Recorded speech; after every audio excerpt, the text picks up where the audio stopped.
The princess and the werewolf episode number 24 को start करने से पहले अगर आप मेरे चैनल पर नए हैं तो मेरे चैनल को सब्सक्राइब करना मत भूलें। एपिसोड नंबर 24 की शुरुआत हाइतिंग के रोने से होती है, जहां वो प्रिंसेस से कहती है कि अगर वुल्फ किंग ने मुझे अपने साथ रहने की इजाजत ना दी तो मैं अपने आप को मार डालूंगी।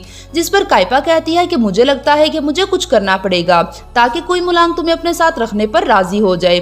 जिस पर होंगजू मुस्कुराते हुए कहती है कि मर्द जो कहते हैं वो इसका अपोजिट चाहते हैं। हो सकता है कि वुल्फ किंग ने सबके सामने मुझे रिजेक्ट किया हो, मगर जब वो अकेले हो तो वो राजी हो जाएं। और तभी हाइतिंग कहती है कि क्यों ना मैं अपनी किस्मत को दोबारा से आजमाऊं। जिस पर काइपा खुश होकर कहती है कि यही तो मैं चाहती हूँ। इसके बाद वो हाइतिंग को वहां से भेज देती है। नेक्स्ट सीन में लीजियोंग को दिखाया जाता है जो काइपा के पास आता है। तभी लीजियोंग काइपा को हाइतिंग को हटवाने के लिए कहता है, जिस पर काइपा कहती है कि क्या तुम नहीं चाहते कि हम सबके सामने रिलेशनशिप में आ सकें। जिस पर लीजियोंग जल्दी से कहता है कि हाँ मैं चाहता हूँ, मगर हम बगैर हाइतिंग के किसी और तरीके से भी ये काम कर सकते हैं। तभी काइपा उससे माफी मांगती है कि वो इन दिनों काफी ज्यादा मसरूफ होने की वजह से इसको टाइम नहीं दे पाई। जैसे ही वो इस मकसद में कामयाब हो जाएगी तो वो यकीनन लीजियोंग के साथ डेट पर जाएगी। तभी लीजियोंग मायूस होकर वहां से चला जाता है। नेक्स्ट सीन में काइपा को दिखाया जाता है जो हाइतिंग को मुकम्मल तैयार करके छुपकर कोई मुलांग के पास लेकर आती है और हेयर पिन के बहाने से गार्ड्स को वहां से हटा देती है। तभी हाइतिंग आराम से अंदर दाखिल होती है और वुल्फ किंग को बुलाती है। तभी वुल्फ किंग पीछे से आकर इसको गर्दन से पकड़ लेता है और इतनी जोर से दबाता है कि हाइतिंग की आंखों से आंसू निकल आते हैं। तभी वो इससे पूछता है कि वो अंदर कैसे आई, तो हाइतिंग कहती है कि प्रिंसेस ने मुझे भेजा है। जिस पर वुल्फ किंग काइपा की वजह से इसकी जान बख्श देता है।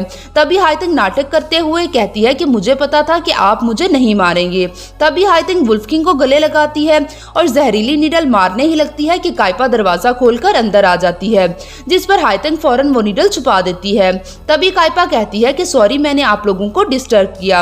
और तभी वो वहां से वापस जाने लगती है कि कोई मुलांग इसको अपनी सफाई देते हुए कहता है कि ऐसा कुछ भी नहीं। जिस पर काइपा कहती है कि यूर मैजेस्टी आपको शर्माने की जरूरत नहीं है, हाइतिंग भी आपसे सच्चा प्यार करती है, क्यों ना आप हाइतिंग से शादी कर लें। इस बात को सुनकर वुल्फ किंग काइपा और हाइतिंग को गुस्से से वहां से निकल जाने को कहता है। जैसे ही वो दोनों बाहर आती हैं तो हाइतिंग मायूस होकर काइपा से कहती है कि प्रिंसेस अगर आप इस वक्त अंदर ना आती तो मैं वुल्फ किंग को अपनी मोहब्बत के जाल में फंसाने में कामयाब हो जाती। और तभी वो मायूस होकर अपने कमरे में चली जाती है। जैसे ही वो अपने कमरे में आती है तो मुहान वहाँ मौजूद होता है और इसके आते ही वो इसका हाथ पकड़ता है और इससे पूछता है कि क्या तुमने अपने माजी के बारे में जो कुछ बताया वो सच है। जिस पर हाइतिंग अपना हाथ छुड़वाते हुए कहती है कि तुम्हें परेशान होने की जरूरत नहीं है, जिन ने माजी में मुझे तंग किया था वो सब मर गए हैं। तभी वो कहती है कि मैंने तुमसे वादा किया है तुम्हारी मदद करने का, वो मैं जरूर पूरा करूंगी, मगर इसके अलावा मैं तुम्हें कुछ भी नहीं बताऊंगी।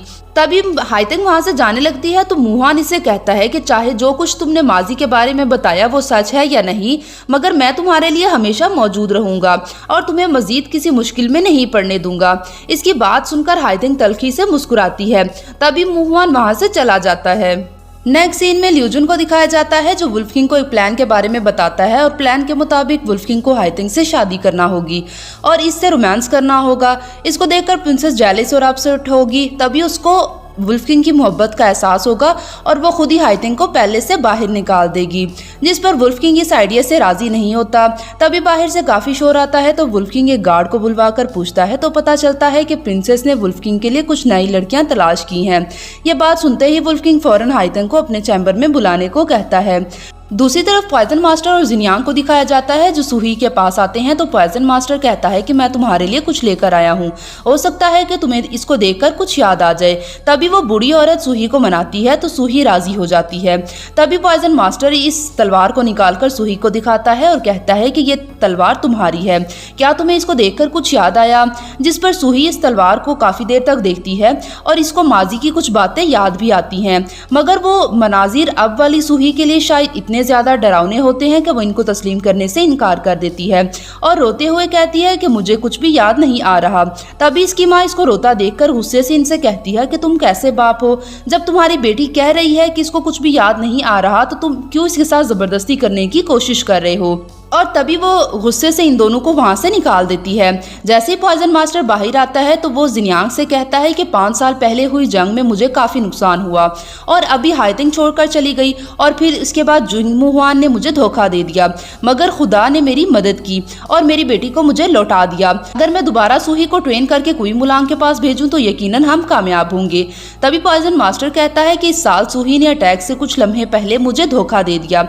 अब वक्त आ गया है कि वो अपने होशोहवास में वापस आए। हमारी सबसे पहले प्रायोरिटी सूही की यादाश्त को वापस लाना है।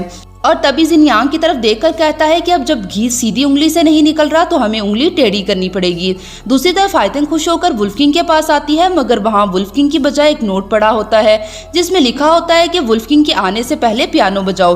दूसरी तरफ लीजियोंग और ल्यूजुन को दिखाया जाता है, जहाँ चूनर को देखकर ल्यूजुन ऊंची आवाज में कहता है कि मैंने सुना है कि वुल्फ किंग ने और मिस हाइतिंग ने काफी सारा वक्त एक साथ गुजारा है।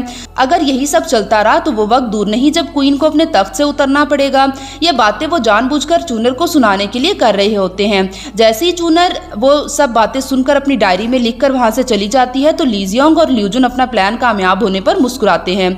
तभी चूनर वो बात कुछ मेड्स को बताती है तो वो रूमर्स जंगल में आग की तरह फैलते हैं। तभी होंगजू प्रिंसेस के पास आती है और इन रूमर्स के बारे में बताती है, जिस पर प्रिंसेस उदास होने की बजाय खुश हो जाती है।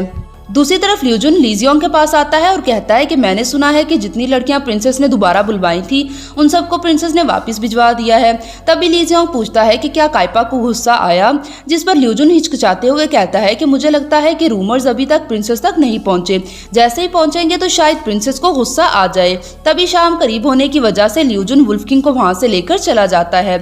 तभी दूर खड़ा मुहान सोचता है कि उस दिन कुई मुलांग का भयानक चेहरा मैंने देखा था, वो लीजियोंग से बिल्कुल मुख्तलिफ था, मगर इस दिन वॉलीबॉल गेम में खेलते हुए मुझे कुई मुलांग के मूव्स मिलते जुलते लगे थे। तभी वो सोचते हुए कहता है कि कुई मुलांग आखिरकार तुमने और मजीद कितने राज छुपा कर रखे हैं। नेक्स्ट सीन में कुई मुलांग को दिखाया जाता है जब इसको ल्यूजुन से पता चलता है कि काइपा को इन सब बातों से कोई फर्क नहीं पड़ा, तो वो ल्यूजुन को हाइतिंग को अपने चैम्बर से निकालने को कहता है और काइपा को बुलाने को कहता है। तभी ल्यूजुन हाइतिंग के पास आकर इसको वुल्फ किंग के ऑर्डर के बारे में बताता है और इसको चैम्बर से जाने को कहता है, जिस पर हाइतिंग रोते हुए कहती है कि मगर मैं पूरा दिन से पियानो बजा रही हूँ और वुल्फ किंग का इंतजार कर रही हूँ। और तभी अपनी जख्मी उंगलियों को देखते हुए कहती है कि मैं वुल्फ किंग से मिलना चाहती हूँ, जिस पर ल्यूजुन कहता है कि ये किंग का ऑर्डर है, तुम इसकी खिलाफ वर्जी नहीं कर सकती। इस बात को सुनकर हाइतिंग गुस्से से वहां से चली जाती है। दूसरी तरफ काइपा को दिखाया जाता है जो काफी ज्यादा उदास होती है कि तभी होंगजू प्रिंसेस को कहती है कि वुल्फ किंग ने आपको बुलाया है। तभी काइपा कहती है कि मुझे क्यों बुरा महसूस हो रहा है और तभी वो कुई मुलांग के पास आती है। तभी काइपा हाइतिंग के साथ गुजारे जाने वाले वक्त पर वुल्फ किंग को मुबारकबाद देती है, जिस पर वुल्फ किंग गुस्से से कहता है कि क्या तुम ऐसा महसूस करती हो, जिस पर काइपा कहती है कि आप और हाइतिंग एक दूसरे को पसंद करते हैं, मैं इस बात से खुश हूँ। जिस पर वुल्फ किंग कहता है कि मैं हाइतिंग को पसंद नहीं करता, जिस पर काइपा कहती है मगर रूमर्स खुद से तो पैदा नहीं हो जाते, हाइतिंग आपसे प्यार करती है, बदले में आपको भी उसको कुछ देना चाहिए क्योंकि आपको अब मेरी जरूरत नहीं है, क्यों ना आप मुझे डाइवोर्स दे दें। इस बात को सुनकर कुई मुलांग को इतना गुस्सा और दुख होता है कि उसकी आंखों में आंसू आ जाते हैं और वो मुंह दूसरी तरफ करते हुए कहता है कि जब तक 3 महीने पूरे नहीं हो जाते तब तक मैं तुम्हें नहीं छोड़ूंगा। इस बात को सुनकर गुस्से से काइपा वहां से चली जाती है। नेक्स्ट सीन में हाइतिंग और मुहान को दिखाया जाता है जहां मुहान हाइतिंग के जख्मी हाथों को पट्टी कर रहा होता है। तभी मुहान कहता है कि मैंने कहा था ना कि कुई मुलांग का दिल पत्थर का है, तुम इसको खूबसूरती से अपने कंट्रोल में नहीं कर सकती। तभी मुहान कुछ सोचते हुए कहता है कि क्या तुम्हें लीजियोंग अजीब लगता है, जिस पर हाइतिंग कहती है कि क्या तुमने भी इस बात को महसूस किया है। तभी मुहान कहता है कि मुझे कुई मुलांग को दोबारा से जख्मी करना पड़ेगा क्योंकि जब वो दोबारा जख्मी होगा और इसकी इंटरनल फोर्स कम हो जाएगी तो अपने आप को जाहिर कर देगा।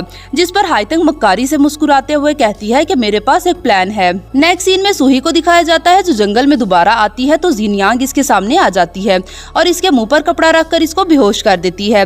जैसे ही सूही को होश आता है तो वो देखती है कि जिन्यांग और उसके डैड वहाँ पर मौजूद हैं और इसको और इसकी मॉम को रस्सियों से बांधा हुआ है। तभी पॉइजन मास्टर वो तलवार सूही को दिखाकर कहता है कि क्या तुम्हें लगा था कि तुम जब इसको फेंक दोगी तो तुम माजी से छुटकारा हासिल कर लोगी। तभी वो इसको इसके माजी के बारे में बताता है कि मैं तुम्हें ये तलवार तोहफे में दी थी और तुम सबसे बेस्ट किलर थी, मगर तुम कुई मुलांग को नहीं मार सकी क्योंकि वो सबसे ज्यादा पावरफुल था। मगर 5 साल पहले जब कुई मुलांग को होली पर मिला तो हमने इस पर हमला करने की कोशिश की, मगर आखिरी वक्त में तुम्हारा दिमाग खराब हो गया था और तुमने मुझे धोखा दे दिया। जिस पर सूही मुसलसल ना में सर हिलाती है और कहती है कि मुझे और मेरी वालदा को छोड़ दो। तभी पॉइजन मास्टर कहता है कि मैं तुम्हें एक मौका दे रहा हूँ अपनी गलती को सुधारने का, और तभी वो सूही के हाथ में तलवार पकड़ाकर वो अपने हाथों से सूही की मॉम को मार देता है, जिस पर तलवार सूही के हाथों से गिर जाती है। तभी सूही और उनके माजी को दिखाया जाता है जहाँ सब लोग कुई-मुलांग पर हमला कर रहे होते हैं। जैसे ही वुल्फ किंग इनको हराता है तभी एक मास्क पहने आदमी इनको मैजिक से दोबारा उठाता है और वो दोबारा से कुई-मुलांग पर हमला करवाता है। जैसे ही मुहुआन वुल्फ किंग पर हमला करने लगता है तो सामने सूही आ जाती है और मुहुआन के इस हमले से वो इस माउंटेन से नीचे गिर जाती है। तभी सीन प्रेजेंट में आता है जहां पॉइजन मास्टर चिल्लाते हुए कहता है कि हम कामयाबी के बिल्कुल करीब थे, मगर तुम्हारी बेवकूफ़ी की वजह से हमारा सारा प्लान फेल हो गया। और तभी कहता है कि अगर मैं एक मौका तुम्हें दोबारा दूं तो क्या तुम यही गलती दोबारा से करोगी। तभी सूही को सब याद आ जाता है और वो अपने डैड से कहती है कि वो दोबारा ऐसी गलती नहीं करेगी। नेक्स्ट सीन में हाइतेंग को दिखाया जाता है जो लीजियोंग का मास्क लगाकर मुहुआन के पास आती है, जिस पर मुहुआन कहता है कि तुम वाकई ही भेस बदलने में माहिर हो। तभी वो काइपा के पास जाती है लीजियोंग बनकर और काइपा से कहती है कि 2 घंटे बाद मुझसे जंगल में मिल लेना, जिस पर काइपा खुश होते हुए सोचती है कि क्या आज फिर लीजियोंग ने मेरे लिए कोई सरप्राइज तैयार किया है। तभी थोड़ी देर बाद लीजियोंग प्रिंसेस के लिए रोस्टेड चिकन लेकर आता है और होंगजियो से प्रिंसेस के बारे में पूछता है। तभी होंगजियो कंफ्यूज होकर कहती है कि मिस्टर लाई, आप कुछ देर पहले ही तो प्रिंसेस के पास आए थे और प्रिंसेस से मिलने के लिए कहा था, इसीलिए प्रिंसेस अभी कुछ देर पहले आपसे मिलने के लिए गई हैं। जिस पर लीजियोंग को कुछ गड़बड़ लगती है और वो जल्दी से वहाँ से काइपा को ढूंढने के लिए चला जाता है और यहीं पर एपिसोड नंबर 24 का एंड हो जाता है।